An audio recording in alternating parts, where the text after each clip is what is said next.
ભારતના રાજ્યોની રાજધાની અને તેમના લોકનૃત્યોની માહિતી પરીક્ષામાં પૂછાઈ શકે એવો પ્રશ્ન છે. ખાસ કરીને આપણી પરીક્ષા માટે તો આ પ્રશ્ન પૂછાઈ જ શકે. જેમ કે ગુજરાતની રાજધાની કઈ છે? તો ગાંધીનગર. ગુજરાતની રાજધાની કઈ છે બેટા? ગાંધીનગર. અને એના લોકનૃત્ય છે ગરબા, દાંડિયા રાસ અને ટીપણી નૃત્ય.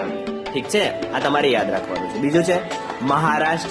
મહારાષ્ટ્રની રાજધાની છે મુંબઈ. મહારાષ્ટ્રની રાજધાની કઈ છે? અને જેના લોક નૃત્ય છે લાવણી અને કોલી નૃત્ય. લાવણી અને રાજસ્થાન આપણી પરીક્ષામાં પૂછાઈ શકે એવો છે. રાજસ્થાનની રાજધાની કઈ છે? તો જયપુર. રાજસ્થાનની રાજધાની કઈ છે?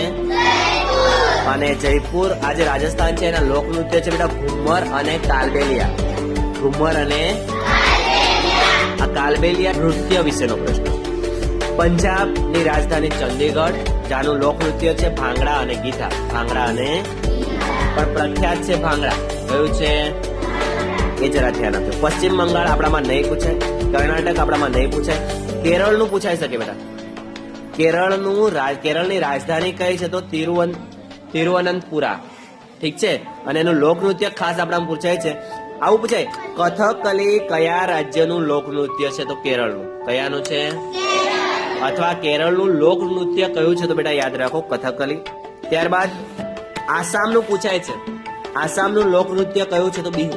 આસામનું કયું છે બેટા? ઓડિશાનું ઓડિસી નૃત્ય. ઉત્તર પ્રદેશનું પૂછાય કથક નૃત્ય અથવા રાસલીલા.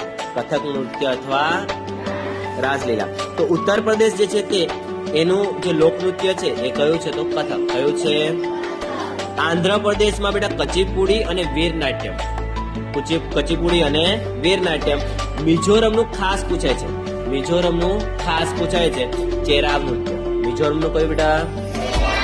તો આ તમારે યાદ રાખવાનું છે, પરીક્ષામાં પૂછાઈ શકે. એટલે આ એકવાર ધ્યાનથી વાંચી અને તૈયાર કરી લેજો. ઓકે.